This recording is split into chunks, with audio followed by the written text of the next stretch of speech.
A lot of people think, my brothers and my sisters, that when you sin, the only time you have to answer to Allah is when you meet Allah subhanahu wa ta'ala on the day of resurrection.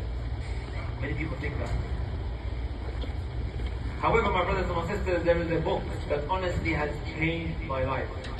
With the way I look at people's problems, and I'm hoping inshallah ta'ala, some of the points that we mentioned today will put things into perspective for you. Maybe you feel as if nothing seems to be happening for yourself. You feel as if every door has been shut in your face. Right? This is how we might feel, my brothers and my sisters. Are you brothers and sisters with me? Nothing seems to be going right for us. Our relationships are on the verge of collapsing. Right? Our loved ones may have turned on us. I'm trying to find a job, but it just doesn't seem to be happening for me. Right? Inshallah ta'ala, things will begin to fall into perspective after this lecture.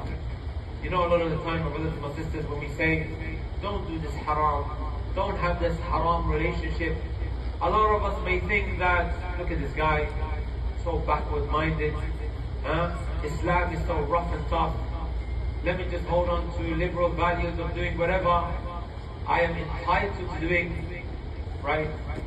Exercising my freedom, not realizing that whatever Allah has instructed me with, telling me to do, and whatever it has told me to stay away from is actually